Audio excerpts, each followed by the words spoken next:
Fungsi sumber daya manusia itu ada perencanaan, ada rekrutmen, dan seleksi, ada pengembangan, penilaian prestasi kinerja, kompensasi, pemutusan hubungan kerja.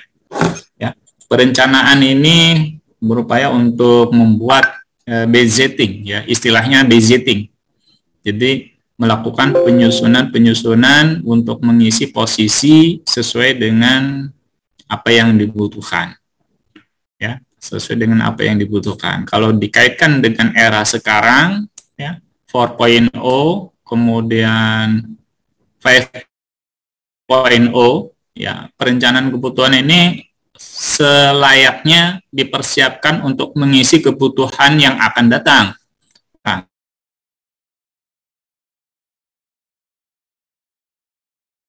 agar memiliki kemampuan yang langsung bisa bekerja, ya, kemampuan komputernya, kemampuan internetnya, ya, sehingga saat rekrutmen masuk ke dalam rekrutmen itu ada rekrutmen melalui tes-tes online, ya, tes potensi akademis secara online, kemudian tes kemampuan umum secara online, ya, dan langsung ketahuan hasilnya. Ya. Setelah itu diterima, setelah rekrutmen, seleksi ini penentuan terakhir, interview dan lain-lain, kemudian diterima masuk ke pengembangan. Jadi karyawan itu dikembangkan atau dilakukan pendidikan pelatihan. Ya, pendidikan pelatihan, nanti setelah pendidikan pelatihan, ada juga yang langsung, kalau di ASN itu langsung penempatan CPNS. Nah, ya, CPNS. Kalau di swasta itu ada yang rekrutmen langsung, ya, ada juga yang melalui pihak ketiga. Jadi ada lembaga khusus yang menyeleksinya. Kalau ASN, aparatur sipil negara, setelah diterima langsung CPNS, langsung bekerja, kemudian juga langsung pengembangan. Pengembangannya melalui pendidikan dan pelatihan. Ya. Diklat-diklat, ya, prajabatan, ya, kemudian diklat fungsional dan lain-lainnya. Kalau yang sektor swasta dimagangkan, ditrainingkan, dimagangkan, kemudian bekerja, kemudian juga ada pelatihan-pelatihan untuk menduduki posisi-posisi tertentu. Setelah itu pada akhir tahun dilakukan penilaian prestasi kerja. Penilaian prestasi kerja ini tetap dilakukan setiap setahun sekali.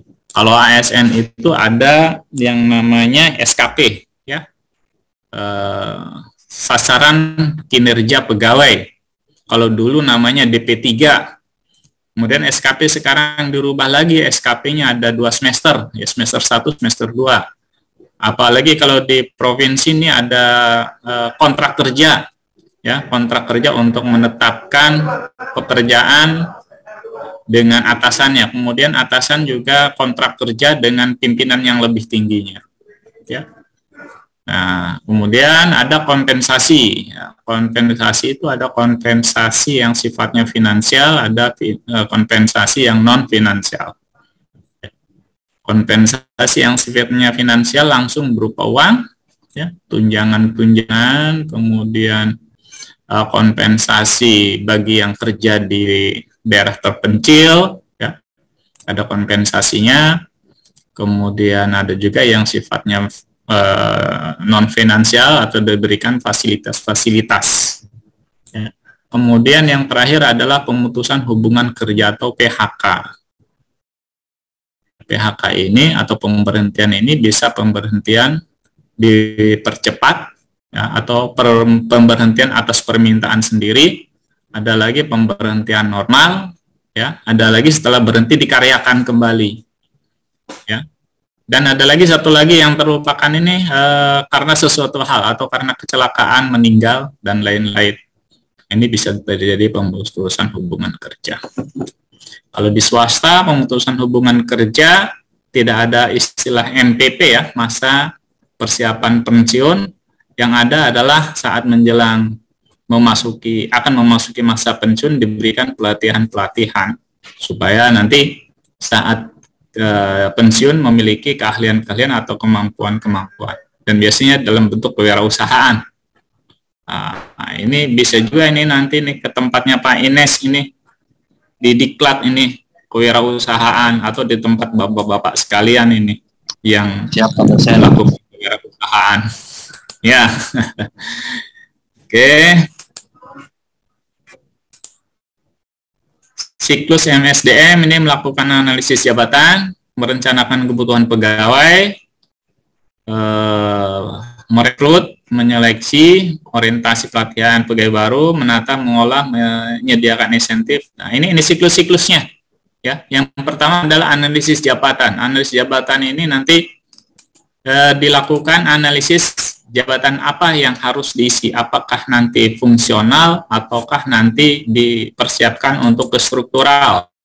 Kalau yang fungsional dari awal misalkan untuk pustakawan, nah, makanya reknya atau penerimaannya khusus untuk pustakawan saja, ya, dengan latar belakang perpustakaan, atau SMA nanti akan diarahkan menjadi pustakawan. SMA dengan pangkat golongannya 2A nanti diarahkan untuk perpustakaan. Kalau yang diproduksi, yang di swasta, ya biasanya diproduksi dulu, ya. Setelah produksi, rata-rata di bidang produksi, setelah produksi nanti dia berkembang karirnya jadi QC lah, atau quality control lah, leadernya, ya. Kemudian jadi leader, di atas leader ada foreman, kemudian jadi supervisor, ya. Kalau mengenyam pendidikan lagi bisa naik lah jadi manajer atau manajer area, dan seterusnya. Ya. Analisis jabatan, merencanakan kebutuhan pegawai, kemudian merencanakan ini seperti tadi yang ada dalam fungsi-fungsi SDM, ya. Kemudian merekrut, menyeleksi, memberikan orientasi, pelatihan-pelatihan, menata penggunaan sistem penggajian, menjadikan insentif kesejahteraan, dan PHK. Ya, ini hampir sama siklus MSDM dalam fungsi-fungsi MSDM itu sendiri.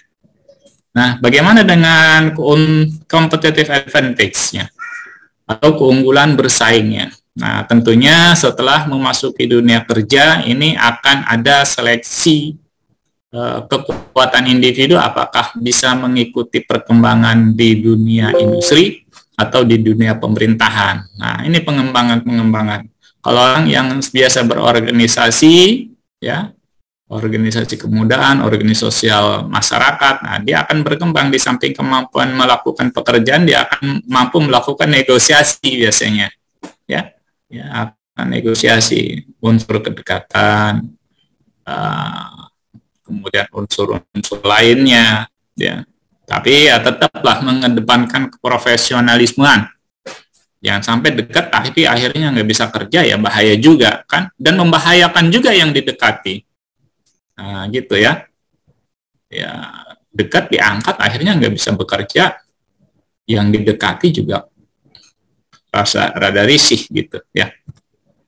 Kalau yang di dunia swasta, competitive advantage ini melalui keunggulan bersaing sendiri. Bagaimana seseorang di dunia kerja bisa menempatkan dirinya, kemudian bisa profesional dalam bekerja.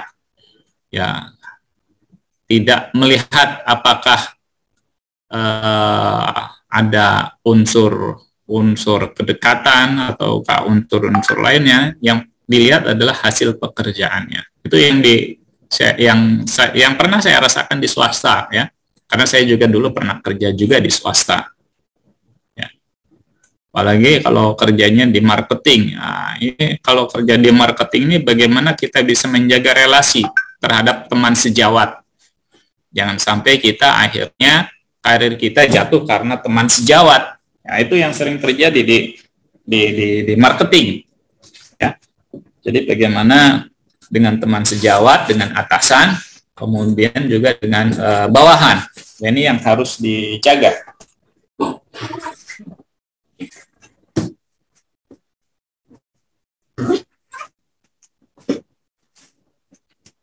Ya. Ada pertanyaan sampai di sini atau untuk didiskusikan? Ini bahasa Inggrisnya. Ini bahasa diterjemahkannya. Jadi keunggulan bersaing, sebuah keunggulan kompetitif yang merupakan keuntungan lebih dari pesaing, ya, diperoleh konsumen dengan menawarkan nilai yang lebih besar. Nah, ini jadi keunggulan-keunggulan bersaing, keunggulan-keunggulan diri. Ya. Silakan kalau ada yang mau ditanyakan atau didiskusikan, boleh. Ayo Pak. Ya.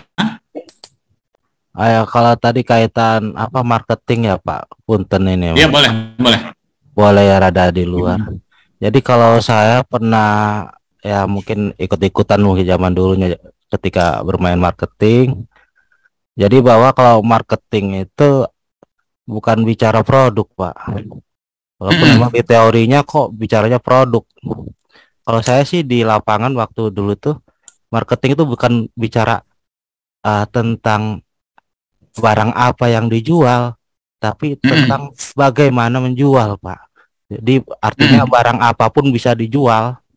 Kira-kira menurut pendapat Bapak apa gimana gitu, Pak? Ya, masih ya, Pak. Kalau di marketing ini dunia yang bagaikan kita berenang di lautan, ya.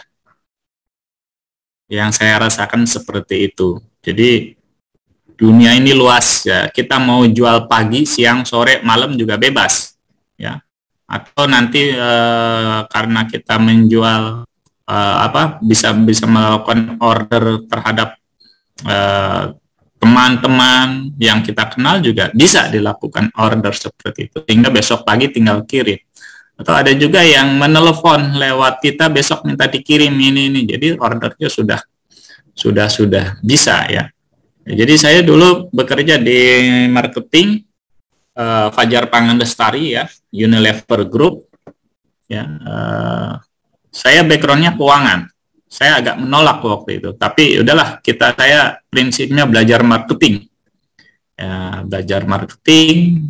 Akhirnya saya tahu dunia marketing. Nah, termasuk juga ada dunia diskon yang discontinue. Nah, diskon, ada yang diskon diberikan, ada yang diskon ya untuk menutupi kekurangan selama operasional marketing juga ada seperti itu. Ya, jadi marketing itu bagaimana menjual produk sehingga kita dipacu untuk menjual produk, kemudian mengejar target-target penjualan supaya bisa laku terjual semua, ya. Nah, ini yang jadi marketing ini dunia yang penuh tantangan. Yang sukses di marketing ya bisa melihat bagaimana melobi, membuka relasi, kemudian membuka pemasaran, membuka produk. Nah, yang kita lihat nanti di MSDM-nya, bagaimana mencari orang-orang yang memiliki MSDM yang sesuai dengan jiwa marketing. Nah, itu Pak Sungsang yang di MSDM ini. Jadi kita kadang menseleksi kira-kira nih mampu nggak untuk melakukan penjualan orang pendiam. Nah, itu ya Pak Sungsang, ya. Kalau orang pendiam kira-kira bisa nggak sih untuk jualan? Nah, itu jadi tanda tanya itu. Ya, jadi ternyata orang diam juga bisa menjual, tapi ada bakat yang terpendam. Ya, ada bakat yang terpendam, ada negosiasi yang terpendam sehingga dia mampu juga untuk melakukan penjualan. Ya, itu ada bakat yang terpendam. Kalau sekarang itu berkembang talent management, jadi manajemen bakat. Ya. Orang yang hobinya komputer, kemudian dia kerja di bagian marketing, nggak berjalan gitu, karena dia hobinya mengutak-atik di komputer. Terjadi juga pada teman saya, yang akhirnya teman saya ambil di office, kemudian dilakukan untuk merancang sistem, kemudian merancang forecasting, jadi perancangan penjualan di masa yang akan datang. Ya, jadi melakukan melakukan peramalan dalam bentuk matematis, ya. Dilihat dari tren ke belakang bagaimana, kemudian dilihat tren ke depan bagaimana, kemudian dilihat dari unsur unsur kondisi fundamentalnya, ya. Kayak sekarang ini kan corona ini yang kemarin-kemarin berpikir bagaimana penjualan harus berjalan lancar sehingga penjualannya bisa dilakukan secara online. Kemudian orang marketing bisa nggak mengikuti perkembangan penjualan secara online yang melakukan layanan penjualan dengan HP, sedangkan HP yang biasa dipakai bukan HP Android misalkan, ya, HP yang biasa harus belajar lagi. Nah, itulah tantangan-tantangan marketing supaya bisa mengikuti perkembangan, ya. Ya, ada talent management juga di situ. Kemudian berkembang lagi agility. Ya, sekarang istilahnya agile, ya. Orang yang lincah, cekatan, mampu beradaptasi. Nah, ini perkembangannya sangat loncatannya sangat jauh, ya, sangat panjang sekali. Ya. Terima kasih Pak Sunsang. Pertanyaannya gimana Pak? Iya Pak. Perlu diskusi lagi? Iya, artinya memang benar. Sebenarnya agak bertentangan dengan teori-teori yang sebelumnya ya Pak, ya, bahwa sebuah produk itu harus dianalisa kemudian sampai ke pemasaran ya Pak ya. Kalau bagi saya sih yang didapat di lapangan, jadi yaitu marketing itu bagaimana cara menjual, bukan bagaimana produknya. Artinya kita mau bisa menjual apapun produknya dengan teknik-teknik kita ya, sebagai seorang sales misalnya kayak gitu Pak. Ya. Artinya gitu kalau yang saya dapat mungkin Pak. Ya. Ya, akhirnya orang-orang yang pendiam kalau sudah di marketing nggak jadi orang pendiam Pak. Ya, bagaimana kalau diem nggak bakalan laku jualannya. Sama aja kalau yang di warung itu kan. Kalau yang di warung diem aja, kalau ada yang jualan diem aja, gimana bisa menjual barangnya. Demikian juga marketing.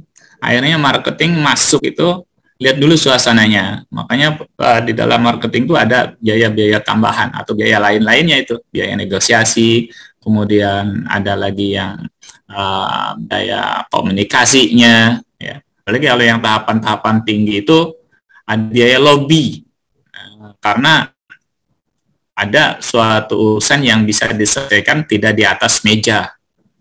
Nah, ya, jadi ada negosiasi orang-orang yang perbankan, ya, orang yang perbankan kalau lobbynya lewat kantor, banyak orang udah di luar aja. Nah, udah ajak makan siang, lalu bicarakan mengenai kerja, udah selesai urusan. Jadi masuklah itu penawaran kredit atau pinjaman, gitu, ya. Gitu ya Pak ya. Jadi ada juga yang unsur-unsur seperti itu dilakukan. Kalau marketing itu makanya saya katakan sangat luas kalau di dalam marketing. Sehingga kalau kita untuk merekrut orang-orang di marketing bukan orang-orang yang kaku. Ya, untuk merekrut orang-orang ditempatkan di marketing bukan orang yang kaku, tapi orang yang supel. Ya. Orang-orang yang punya pergaulan, orang-orang yang enak diajak bicara, sehingga saat bertemu dengan konsumen, dia bisa menyesuaikan diri. Mana konsumen yang sifatnya pendiam, mana konsumen yang sifatnya periang, ya. Mana konsumen yang easy going lah bahasanya, ya. Gampang diajak bicara, gampang diajak jalan, gampang diajak bercanda. Nah, itu kan beda. Kalau kita misalkan ketemu dengan Pak Asep Dandan misalkan, itu kan Supandi, saya ketemu tapi baru ketemu tatap muka aja, ini saya ngomong takut kesinggung gitu. Tapi kita bicaranya datar dulu, dan biasanya di akhir ya ada kata yang sifatnya permohonan maaf apabila perkataan menyinggung perasaan segala macam gitu. Ya akhirnya saya kalau di marketing gitu Pak, setelah ngobrol bercanda, saya akhiri, maaf ya Bu, namanya juga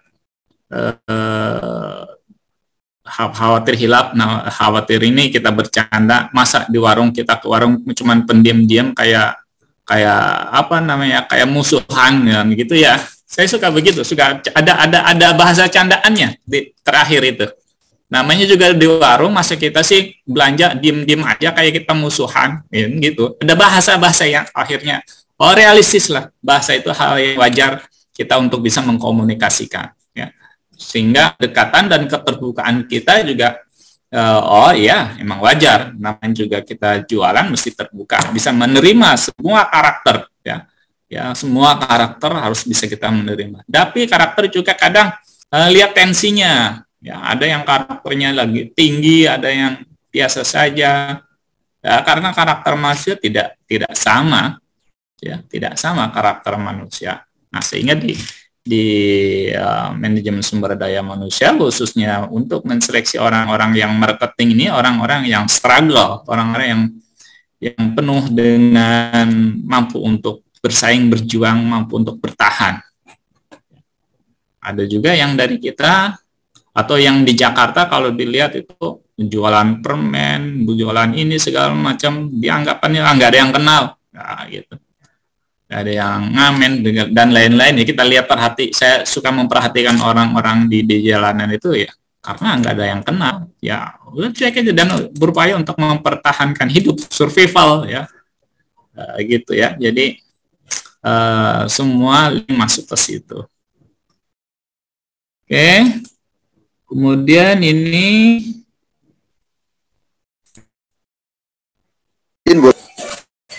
gimana, ada lagi? Saya Pak Trihandoko, Pak. Ya, mana Pak Trihandoko? Gini Pak, sedikit sharing aja Pak ya. Ya, boleh. Fungsi MSDM itu kan salah satu fungsinya adalah cara menghitung insentif atau bonus bagi karyawan ya Pak ya. Ya, ada juga di situ kompensasi ya. Jadi gini, saya kan pribadi sebagai seorang internal audit di salah satu finance yang ada di Indonesia gitu. Nah, berkaitan dengan insentif, saya beberapa kali tandem dengan teman-teman yang di leasing lain, komunikasi dengan beberapa teman-teman marketing, itu sistem insentif dari finance satu dan finance yang selanjutnya itu berbeda cara penghitungan insentifnya. Dan yang kedua juga ada perhitungan insentif dari agent finance satu dan finance lain itu berbeda Pak, struktur perhitungannya. Nah, maksud saya gini Pak, apakah memang ada aturan baku proses perhitungan insentif setiap perusahaan finance yang diberikan atau ketentuan itu benar-benar saklek gitu, bakunya seperti apa gitu? Karena saya lihat di lapangan itu ada beberapa perbedaan berkaitan dengan insentif, bonus dan sebagainya gitu Pak. Jadi kurang lebih seperti itu Pak. Ya. Terima kasih.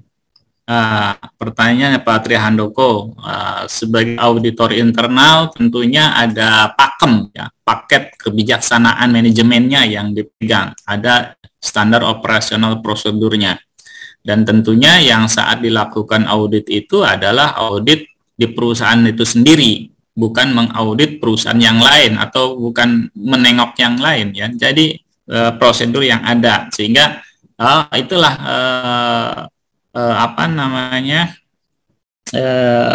kebijakan-kebijakan internal untuk pemberian insentif-insentifnya. Adapun nanti saat ada yang berbeda, ya, di ASN juga berbeda. Antara Pemda satu dengan Pemda yang lainnya juga kompensasinya berbeda, ya, tukinnya berbeda. Ya, provinsi dengan kabupaten kota berbeda. Dengan tetangga sebelah, dengan Tangerang, apalagi dibandingkan dengan Jakarta juga berbeda kompensasinya. Ya, kalau mengenai gaji pokoknya sama semua, ya, mengenai gaji pokoknya sama semua. Tapi kalau sudah dihitung ininya beda, apalagi di swasta. Ya, kalau di swasta itu kan yang punya dia yang memiliki, dia yang sebagai ownernya, ya. Kalau yang di swasta itu, jadi bagaimana tingkat pendapatannya nanti diatur supaya bisa ada insentif mingguan, ada insentif bulanan, ya, ada insentif tengah tahunan, ada insentif 1 tahunan, kan begitu ya. Jadi masing-masing punya aturan sendiri-sendiri, tidak ada yang sama. Tapi kalau mau mengacu pada salah satu contoh perusahaan juga boleh untuk bisa diikuti oleh perusahaan yang lainnya. Hanya sebagai acuan saja, Pak. Nanti kebijakannya tergantung pada kebijakan perusahaan masing-masing. Kalau ketetapan pemerintah emang sudah, ketetapan pemerintah harus dilaksanakan seperti pemberlakuan BPJS, ya kan, BPJS Kesehatan, ya masuk semua karena kewajibannya. Kalau dulu sebelum BPJS itu apa namanya? Aduh, tenaga kerja, sorry apa namanya ya? Sebelum BPJS, pemberlakuan BPJS ada itu. Jam sostek. Askes kali, jam sostek. Jam sostek. Kalau askes untuk kesehatan, lainnya ke BPJS bagi dua, BPJS ketenaga kerjaan dan BPJS kesehatan. Ya, jam sostek untuk ketenaga kerjaan. Jadi setiap perusahaan harus diwajibkan untuk menyisihkan ya sebagian keuntungannya atau sebagian hasilnya itu untuk mensubsidi si karyawan, harus diperhatikan untuk mendapatkan pensiunan. Ya, kemudian sekarang berganti nama menjadi BPJS. Nah, BPJS ini kalau ASN dulu namanya Askes, sudah dileburkan jadi BPJS. Kan ada kelas-kelasnya. Ya, gitu. Kalau dulu Askes, asuransi kesehatan. Kemudian untuk pensiunannya dikelola oleh Taspen, tabungan asuransi pensiun. Kalau BPJS ketenaga kerjaan, ya BPJS ketenaga kerjaan itu dikelola oleh BPJS tenaga kerjaan. Yang satu lagi BPJS kesehatan dikelola juga oleh BPJS kesehatan. Jadi sehingga kantor BPJS ini ada dua, BPJS mana, kesehatan atau ketenaga kerjaan. Kalau kesehatan nanti terkait dengan bagian-bagian kesehatan, asuransi kesehatannya. Itu ya Pak. Kalau yang pegawai negeri, TNI Polri itu kan ada lagi. Untuk TNI itu Asabri kalau nggak salah namanya. Ya, Asabri. Nanti Asabri pencairannya kerjasama juga dengan Taspen misalkan gitu, dengan Bank Persepsinya Bank BJB. Ya, itu. Jadi beda-beda. Ya. Jadi tidak ada standar yang baku. Namun untuk mengadopsi ya silahkan saja, sah saja ya Pak Trio ya, gitu Pak Tri. Nah, terkait juga dengan AS, ya di sipil dulu ada TKK, tenaga kerja kontrak. Kemudian ganti ada K1, K2, K3. Nah, sekarang ganti lagi jadi P3K. Ya. Pegawai dengan perjanjian kerja. Ya. Pegawai dengan perjanjian kerja, nanti di situ disebut ada dua. Kalau di swasta itu ada dua. Yang satu PKWT namanya. Ya, pergantian kerja waktu tertentu, PKWT, atau ini bolehlah kalau di ASN itu, kalau di pemerintahan namanya P3K. Satu lagi PKWTT, ya, perjanjian kerja waktu tidak tertentu atau organiknya, atau kalau di pemerintahan itu ASN-nya atau bagian negerinya. Nah, itu dibagi dua, ya. Nah, kenapa itu diberlakukan? Karena sudah adanya ketetapan pemerintah lewat ketetapan ketenaga kerjaan Omnibus Law itu sendiri, ya, gitu. Jadi kalau tenaga PKWTT ini kekurangan orang, dia bisa merekrut dari PKWT.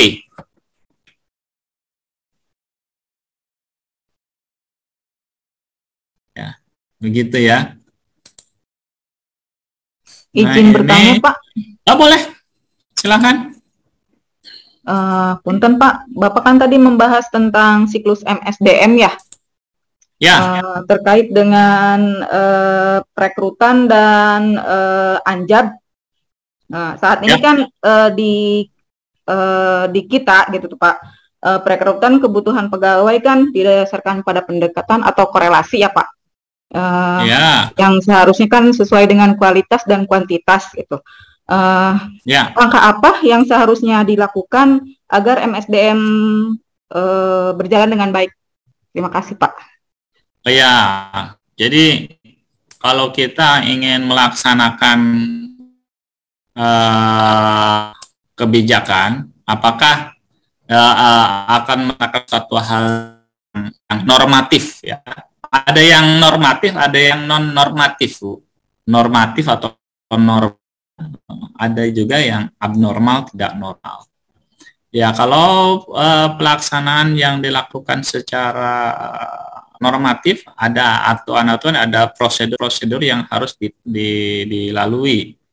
Ada pengumumannya, kemudian ada seleksinya. Tapi sekarang dalam reformasi birokrasi sudah mulai itu seleksi yang dilakukan secara online, sehingga hasil tes itu sudah ketahuan berapa poinnya, ya, berapa passing grade-nya, apakah masuk ataukah tidak.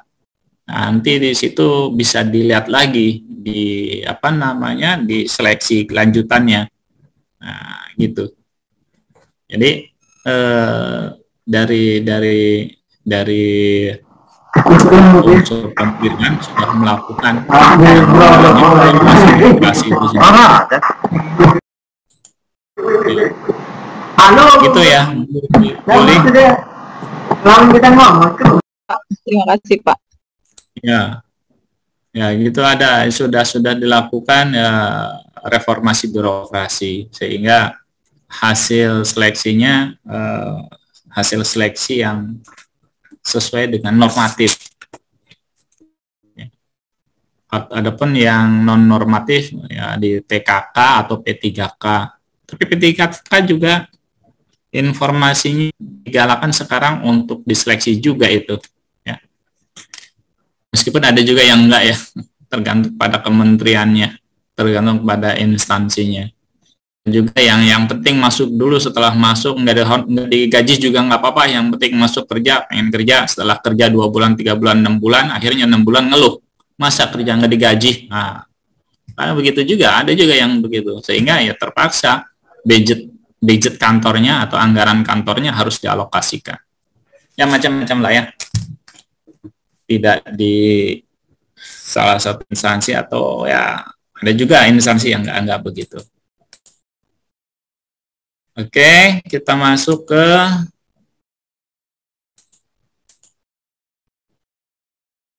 tantangan.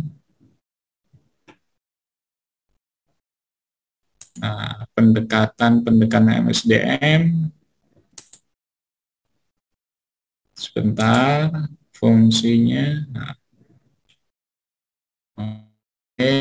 Di dalam fungsi MSDM ada juga yang berpendapat bahwa MSDM ini memiliki fungsi manajerial dan fungsi operasional. Fungsi operasional inilah yang masuk ke dalam fungsi MSDM.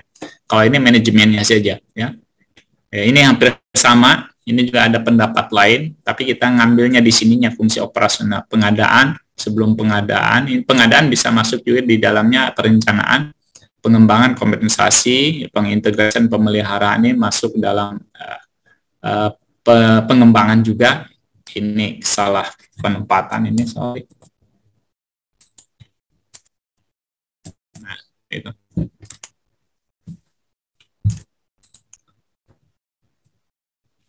Peran MSDM, di mana MSDM ini melakukan analisis jabatan, merencanakan kebutuhan, menyeleksi, melaksanakan orientasi, kompensasi, insentif, dan kesejahteraan, evaluasi kinerja, mengkomunikasikan dan mengevaluasi SDM, melaksanakan diklat. Nah, ini peran-peran dari MSDM.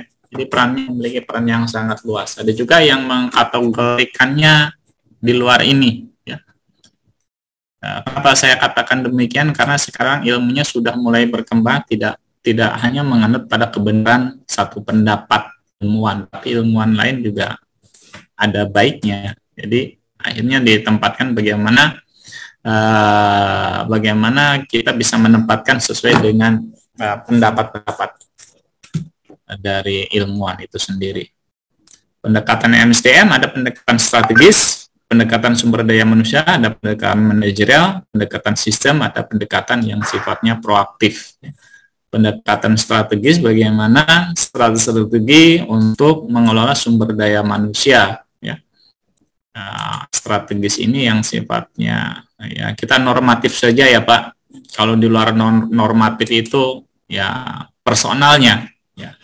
Kalau aturan-aturan itu baik, kalau personalnya nggak baik, ya dicapnya nggak baik semua, gitu. Ya, jadi kita bicara aturan yang baiknya.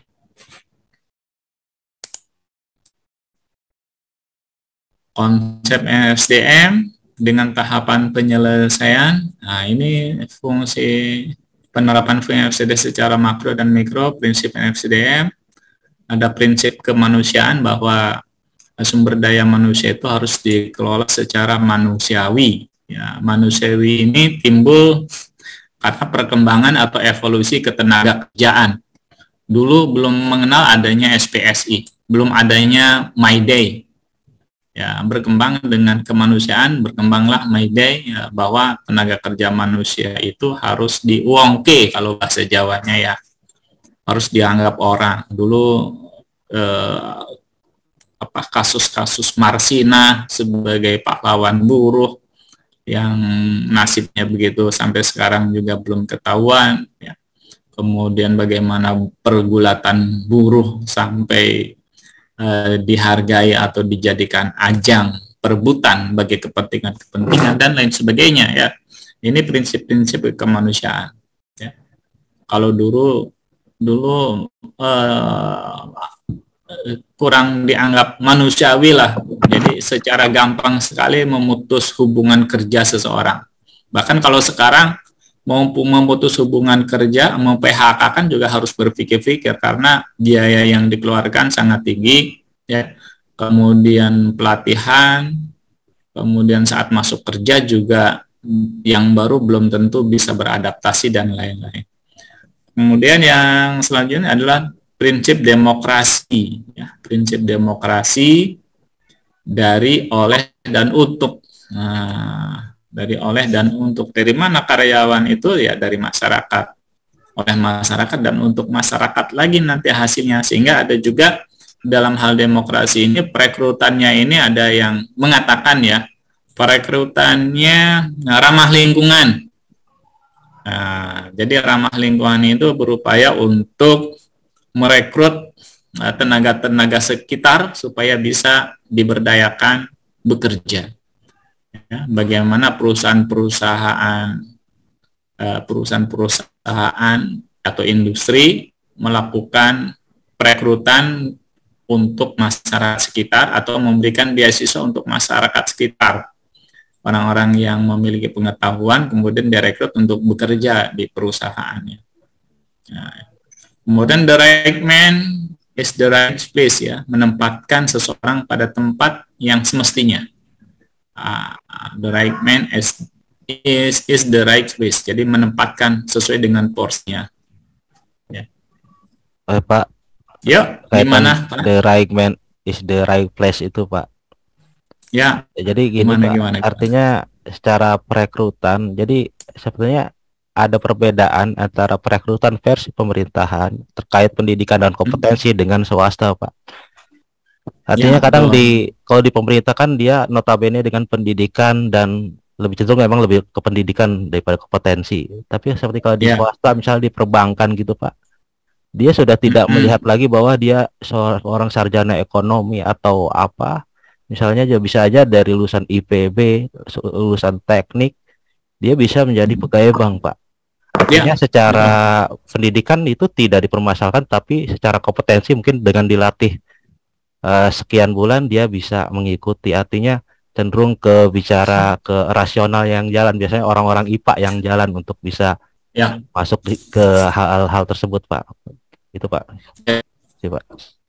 Ya, saya teringat kalau Pak Sungsang mengatakan itu, saya teringat dulu orang-orang Institut Pertanian Bogor sampai dicap Institut Perbankan Bogor, Pak. Karena orang pertanian Bogor itu pada kerjanya di bank, nggak mau di pertanian. Orang IPB itu nggak mau kerja di pertanian, pengennya di bank, sehingga menyebutkan Institut Perbankan Bogor. Banyak orang-orang atau alumni-alumni atau lulusan-lulusan dari pertanian Bogor ini terjunnya ke dunia perbankan, ya. Kenapa bisa diterima? Apa yang lain orang yang sarjana ekonomi nggak bisa diterima? Bisa diterima. Nah, setelah masuk, lalu bagaimana memiliki kemampuan daya analisis, ya, skim-skim pengajuan pinjaman, skim-skim ekonomi mikro makro, pendanaan itu kan bukan hanya semuanya dari pasar, dari pertanian juga diajukan, ya, kelompok tani atau pengajuan untuk budidaya farming, kemudian untuk industri peternak ayam kan perlu dianalisis, ya.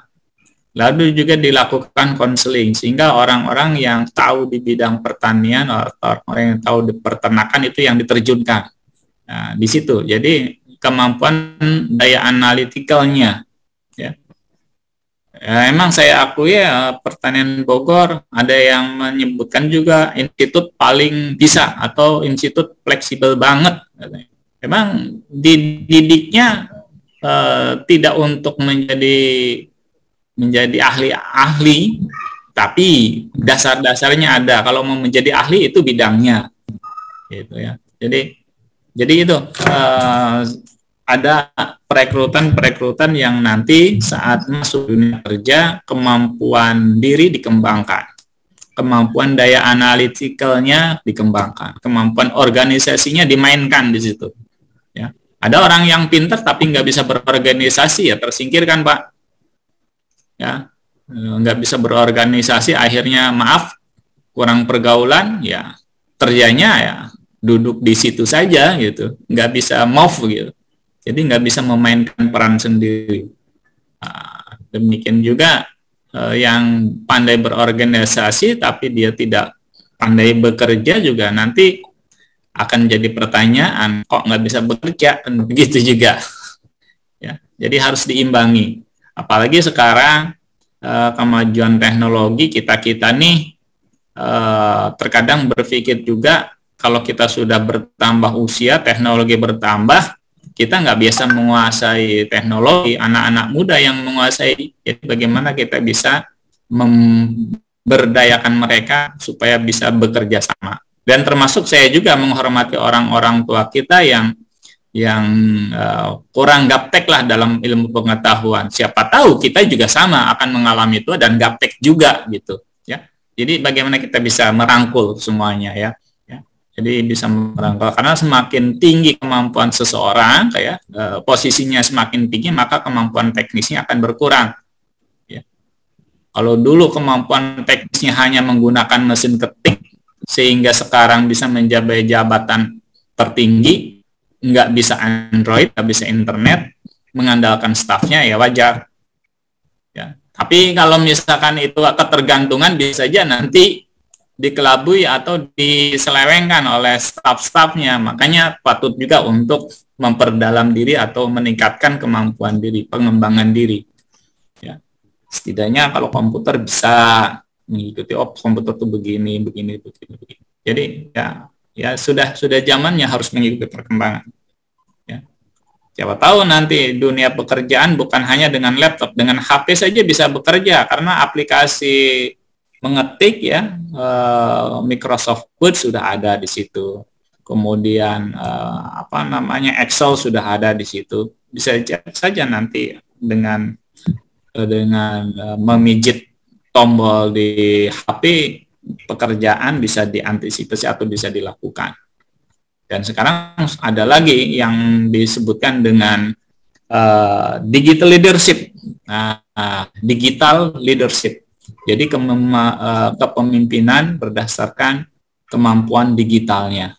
Ya, Anda perlu tanda tangan, ya sudah, silahkan diupload, nanti saya tanda tangani, gitu. Nanti Anda terima dengan tanda tangan, ya. Kok Pak nggak ada tanda tangannya, adanya barcode doang. Nah, itu kan.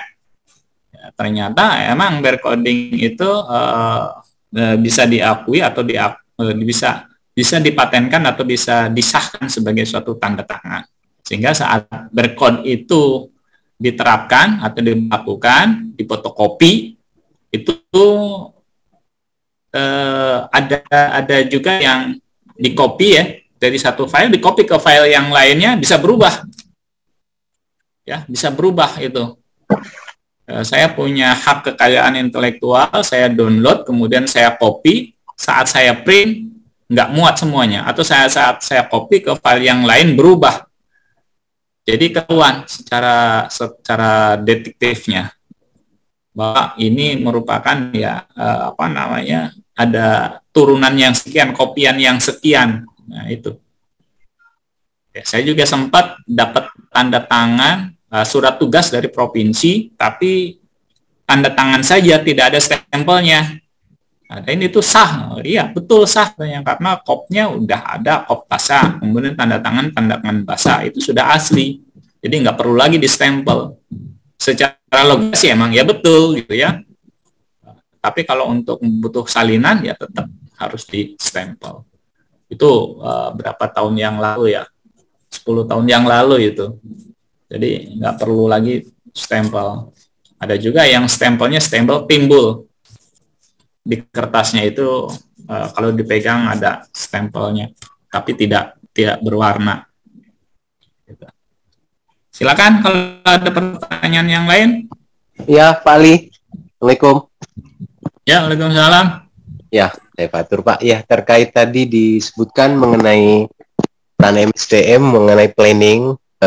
Saya sekedar mau minta analisis mengenai apakah ada yang salah nanti di pertanyaan saya. Jadi tadi disebutkan RECMAN, RECPLACE, RECTIME, RECAPABILITY kan biasanya. Nah itu kalau di company saya kebetulan karena swasta juga teknik rekrutmennya untuk grid operator itu kita melakukan rekrutmen ke ke kampus Pak. Direct recruitment untuk grid operator. Sedangkan untuk level manajerial kita biasanya sifatnya lebih cenderung ke rekomendasi. Pertanyaannya, saat company development kita melakukan proyek besar-besaran, dan di situ si talent acquisition itu membuka vakan di mana tenaga-tenaga yang ahli mempunyai skill yang tinggi itu kita rekrut sebanyak-banyaknya. Padahal itu untuk short project. Nah, setelah proyeknya komplit selesai, sudah kita lakukan commissioning. Nah, si karyawan-karyawan tersebut banyak yang loncat pagar, Pak. Dalam artian misalkan basically dia adalah tech-kim. Dia malah jadi manajer di GA dan lain-lain. Nah, setelah kejadian tersebut, akhirnya tuh banyak banyak permasalahan di internal company itu karena orang-orang yang direkrut itu yang menempati posisi-posisi yang bagus itu bukan basically dari sesuai dengan bidang keilmuannya. Nah, kira-kira permasalahannya itu di mana ya Pak problemnya? Ya. Apakah harus semua di PKWT? Mohon pencerahannya Pak. Ya. Jadi pada keluar ternyata di luar hasilnya bagus-bagus ya daripada di dalam, karena di dalam ya terkungkung atau pekerjaannya udah selesai atau target proyeknya udah selesai ya, sehingga saat keluar atau pindah tempat dia bisa berkembang. Nah ini biasanya ada hal yang pengembangan yang terpending atau yang tertunda atau pengembangannya tidak tersalurkan pada perusahaan tersebut, atau ya karena emang mengejar proyek itu selesai ya, proyek itu selesai dalam jangka 5 tahun atau 10 tahun, ini harus selesai. Setelah itu ya sudah, setelah selesai kontrak, sehingga saat dia mengajukan lamaran di tempat yang lain mendapatkan posisi yang lebih baik. Nah, ini disebabkan karena adanya pengembangan yang terbatas. Ya, terbatas sampai project itu selesai. Ya, kalau dilakukan pengembangan, kemudian owner itu sendiri melakukan ekspansi perusahaan, ya, maka dengan ekspansi perusahaan tersebut, tenaga kerja yang ada yang produktif itu sendiri bisa disalurkan sebenarnya, bisa dikembangkan, ya, sehingga bisa disesuaikan dengan kemampuannya, ya. Kemudian bisa actual pay for actual works-nya, ya, dibayar sesuai dengan pekerjaannya, ya, dibayar pembayaran sama dengan pekerjaan yang sama, gitu. Ya. Jadi bisa di situ. Ada lagi kelompok usaha KUB, ya, kelompok usaha besar, dia mengembangkan usahanya bukan di bidang manufaktur, katakanlah di bidang keuangan malah. Nah, ada yang begitu, kok buka perusahaan manufaktur lagi tapi buka keuangan. Ya, ternyata dia berupaya agar uang itu tidak lari ke kantong perusahaan lain. Jadi dia buatlah divisi keuangan, mulai dari asuransinya, ya, mulai dari debit financingnya, ya, leasingnya. Kemudian buka lagi di bidang pendidikannya supaya anak-anak itu sekolahnya ya di situ, sehingga uang itu akan mengalir dalam satu kelompok usaha besar itu sendiri, ya, tidak keluar dari yang lain, ya. Seperti Ciputra punya perusahaan properti, kemudian di situ ada rumah sakitnya, ya, Eka Cipta, ya, rumah sakit Eka, sehingga yang sakit di perumahan itu berobatnya di rumah sakit situ. Kemudian sekolahnya kemana? Sekolahnya di global, ya, sekolah global apa namanya, ya, yayasan global itu. Jadi semua di situ, uangnya akan mengalir di situ semua, ya.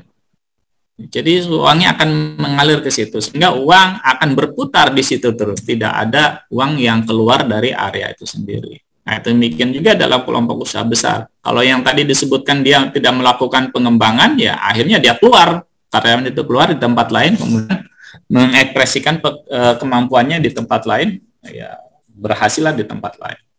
Salah satu contoh ada nih BUMN yang di kawasan barat ini, PT Krakatau Steel, ya, dia punya wilayah tuh properti itu, dia punya lahan, punya zona industri, wilayah industri.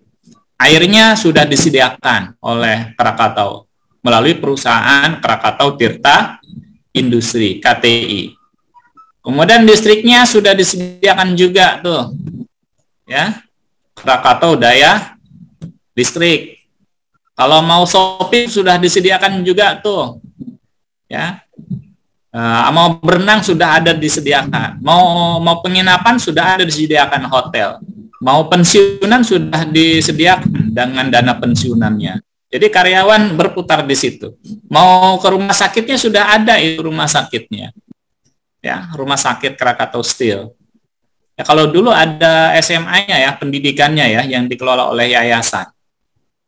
Ya, jadi kalau mau sekolah ada tuh sekolahnya di situ. Nah, itu dulu. Ya, sekarang kompetitif, jadi bisa memilih. Kalau misalkan bisa mengelola dengan baik, ya, bisa mempertahankan dengan baik, harga bajaknya bagus, kemudian listriknya stabil, ya, ngapain berlangganan listrik di luar, toh di dalam juga masih bagus, kan begitu, ya. Itu salah satu contoh kelompok usaha besar yang berusaha untuk mengembangkan usaha, kemudian mengembangkan manajemen sumber daya manusianya, sehingga pada salah satu sisi jabatan kosong, misalkan di KTI perlu manajer, dia coba dari divisi yang lainnya, dari divisi manufakturnya, atau dari divisi manpower, sumber daya, Krakatau Daya Listriknya, supaya bisa di-rolling. Itu bisa saja terjadi, ya. Nah, itu kelompok usaha besar. Kalau di kita kadang, ya, belum sampai mengembangkan usaha besarnya, sudah pensiun, sudah ambruk perusahaannya, sudah kolab, karena tidak ada regenerasi.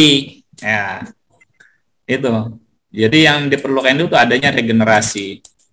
termasuk juga melakukan kewirausahaan nih yang kecil-kecil yang mulai bangkit dan berkembang. Kalau tidak ada estafeta kepemimpinan, tidak ada estafeta regenerasi, ya akan besar dan akan tenggelam lagi. Nah, gitu. Jadi gitu ya.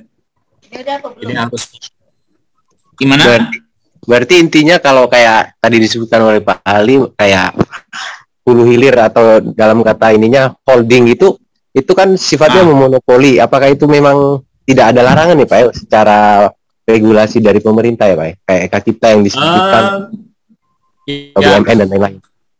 Jadi itu berusaha untuk memonopoli ya, untuk meraup ke semuanya mulai dari hulu sampai hilir, tapi dengan kompetitif ya, tidak memaksakan ya, tidak memaksakan. Nah, cuman ada juga yang karyawan kok kembali lagi ke situ, saya ingin sama perusahaan yang lain, padahal itu keuntungan juga akan kembali lagi kepada si karyawan ya, bagaimana melakukan penyeimbangan keuangan. Toh hasilnya juga kan nanti untuk keuntungan perusahaan dan untuk keuntungan para karyawan juga ya. Toh ada juga yang saya ingin asuransinya bukan asuransi yang milik perusahaan lah, milik asuransi yang lain. Ya, bisa saja hak karyawan untuk milih asuransi yang lain. Ya, itu hak karyawan. Jadi asuransinya dua itu bisa saja terjadi. Nah, gitu. Nah, kemudian pengelolaan di dalam ASN ini ada lagi nih. ASN sudah dipatok ya, BPJS untuk kesehatan, BPJS kesehatan, dan BPJS ketenagakerjaan. Lalu bagaimana yang tadi disinggung dengan PKWT, PKWT atau P3K? Bagaimana dengan BPJS-nya? Ya sama, PKWT P3K juga dikenakan berapa persen? Kalau tidak salah 5% ya. Ya, 5% dari honornya untuk BPJS. Nah, lagi-lagi nanti si instansi yang PKWT itu sendiri, bagaimana nanti kalau karyawan pensiun, apakah memberikan pensiunan, dan ternyata tidak, itu hanya kontrak-kontrak terus saja dengan perusahaan. Atau ada juga PKWT ini yang outsourcing ya, ada outsourcing, ada PKWT, ada PKWTT, gitu. Kalau yang P3K ini, kalau yang P3K tidak merencanakan sendiri, dia saat pensiun tidak menerima uang pensiun. Ya, jadi harus bisa merencanakan sendiri. Ya. Untuk BPJS ketenagakerjaan, saya belum mendeteksi apakah yang P3K itu dapat nggak BPJS ketenagakerjaan. Tapi ada solusinya sebenarnya sih, tergantung pada individunya mau atau enggak. Individunya tinggal menempatkan atau membuka rekening DPLK saja selama masa kerja kontrak itu atau selama masa kerja produktif, sehingga saat kontrak DPLK itu sendiri, saat jatuh tempo bisa menikmati hasil pengembangan dari rekening DPLK itu sendiri. Ya, itu ya Pak Fatur Rahman ya. Tahu kan DPLK Pak Fatur Rahman? Belum tahu Pak. Jadi DPLK itu dana pengembangan lembaga keuangan. Saya dulu sebelum punya pekerjaan definitif, saya daftar DPLK Pak. DPLK tahun 96-97 kalau nggak salah, 98 lah. DPLK-nya di BNI. Saya kontraknya 30 tahun. Jadi saat 30 tahun itu hasil pengembangannya bisa dirasakan. Usia 25 tahun kalau tidak salah, kontrak DPLK 30 tahun, sehingga 30 tambah 25, 55 tahun. 55 tahun inilah uang yang terkumpul selama 30 tahun yang bisa saya manfaatkan untuk pensiunan saya nanti. Dengan menabung 25.000 per bulan, ya, tidak diambil-ambil 25.000, tahun ketiga kelima kita menabung 25.000, hasilnya pengembangannya 50.000 Pak. Pengembangannya 50.000. Kemudian nabung lagi 25.000, pengembangannya bukan 50, 75.000 Pak. itu DPLK itu. Jadi ada proteksi. Jadi uang-uang yang masuk itu nanti dia tempatkan oleh finance, oleh perbankan, nanti ditempatkan di deposito, tempatkan di obligasi, ditempatkan di saham. Dia yang mengatur semuanya. Cuman kita membayarkan 25.000 gitu. Ya kalau estimasinya kalau 30 tahun itu ya kira-kira 200 jutaan. Ya 150 minimal lah. Kemudian 200 jutaan. Kemudian 200 jutaan kalau mau dikembangkan lagi juga bisa gitu. Enggak diambil semuanya juga bisa. Gitu pengembangan DPLK namanya. Kalau di perbankan kurang tahu ya, ada nggak nanti di S2 ini mata kuliah bank dan lembaga keuangan. Itu yang belum disadari oleh para rekan-rekan yang P3K. Bank ada namanya DPLK. Dulu BNI saya mendaftar anggota DPLK BNI malah ditanya sama orang BNI, taunya dari mana DPLK? Selama ini DPLK ini untuk karyawan BNI. Sedangkan saya bukan karyawan BNI. Nah, jadi akhirnya ya kalau perbankan kan banyak yang nabung, banyak uang yang masuk kan lebih enak untuk dikembangkan. Gitu ya.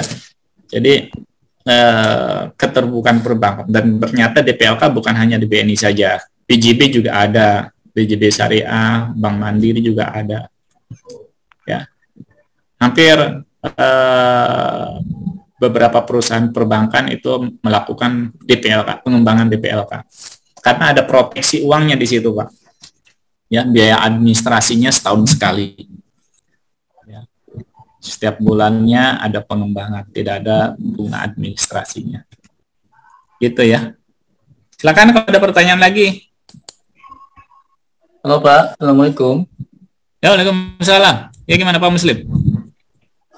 Iya, itu terkait tadi tentang the right man is the right place itu Pak ya. Ya. Iya itu apa namanya? Pengetahuan saya itu ketika BUMN butuh yang sesuai dengan apa, dari orang yang sesuai dengan tempatnya itu Pak ya. BUMN itu melakukan perekrutan di kampus-kampus. Kayak kalau kita lagi butuh IT nih, tenaga IT itu kita datangi, kita lakukan workshop ke UGM, terus ke Brawijaya, ke UI itu Pak. Ya tujuannya apa? Tujuannya untuk mencari itu. Jadi orang yang sesuai dengan dengan bidangnya itu, Pak. Betul. Ya. Mungkin itu aja Pak yang ingin saya sekedar ini aja kayaknya. Ya. Terima kasih Pak. Ya emang ya rekrutmen yang langsung ke lembaga pendidikan atau tempat pendidikan itu rekrutmen yang langsung ya, karena ada juga yang ikatan emosional.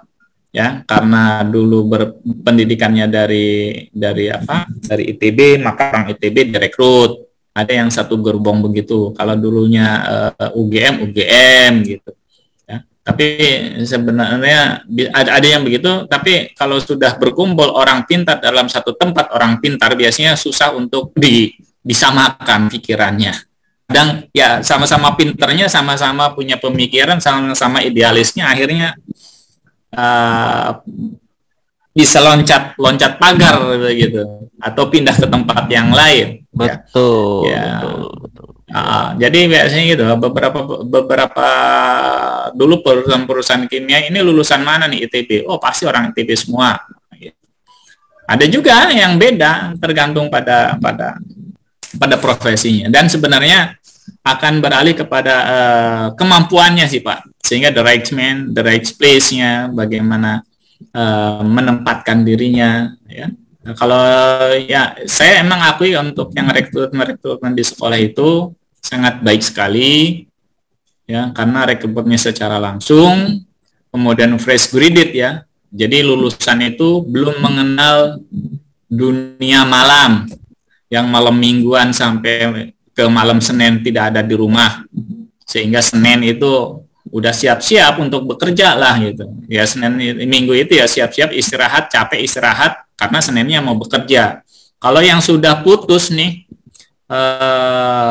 lulus sekolah kemudian 1 tahun 2 tahun ada di rumah, ya biasanya adaptasi untuk dunia kerjanya yang agak susah, ya perlu adaptasi lingkungan yang sangat, sehingga orang manajemen Jepang itu lebih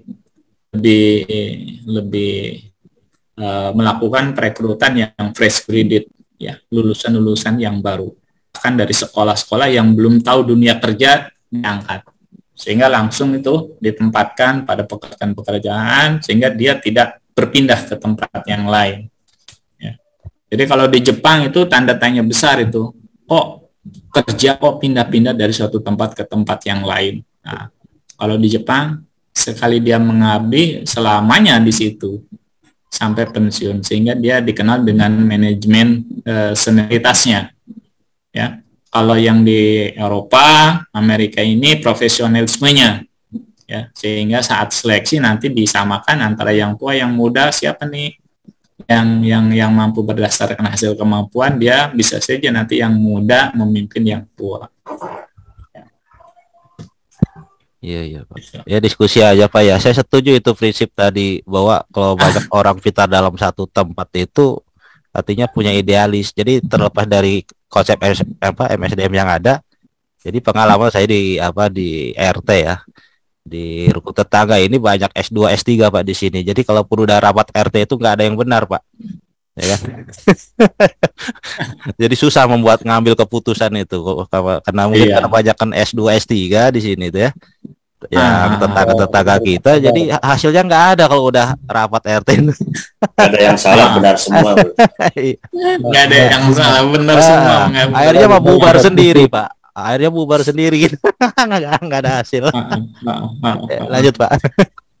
Tapi kalau sudah berorganisasi nanti kemampuan organisasi, objektivitas yang bermain. Meskipun dia punya latar berpendidikan yang berbeda-beda, dia punya kebenaran naluri ya. Ternyata memaksakan pendapat yang akhirnya tidak benar juga. Ya kalau di RT RW kan yang penting semuanya berjalan. Keamanan mesti berjalan, kebersihan berjalan. Ya kuncinya itu aja lah dulu. Nah, standar minimalnya. Karena kalau di perumahan itu pada nggak mau jadi RT. Ya. Tapi kayaknya sekarang seneng jadi RT. Banyak orang pintar. Meskipun ya insentifnya ya segitu-gitu aja. Nah. Kemudian ada prinsip kesatuan arah, kesatuan komando. Nah ini kesatuan arah kesatuan komando yang bersama ya. Jadi ada top and down ya, perintah langsung dari pimpinan kepada bawahan. Ya. Kemudian ada kesatuan arah juga yang sifatnya desentralisasi ya. Kemudian ada prinsip efisiensi dan efektivitas ya.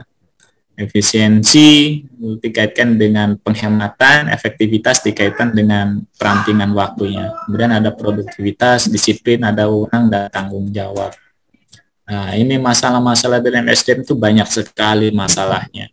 Yang tadi ditanyakan itu juga masalah dalam MSDM. Mengatur orang yang punya kemampuan yang berbeda itu ya susah sekali. Tapi ya pada dasarnya ya variatif ya. Setiap manusia itu memiliki kemampuan yang berbeda-beda. Ya, ilmu pengetahuan yang berbeda-beda. Nggak bisa diatur. Ya. Tapi uniknya dengan berpikir lebih dari satu kepala itu ya banyak masukan-masukan. Ya, jadi harus tetap ada goalnya apa. Nah, harus ada goalnya. Kalau dalam manajemen itu ada manajemen by objection, ya, manajemen berdasarkan hasil akhirnya apa, atau hasil akhir yang ingin dicapai apa. Jangan sampai rapat akhirnya tidak ada hasil akhir, ya bubar itu Pak. Ya gitu ya.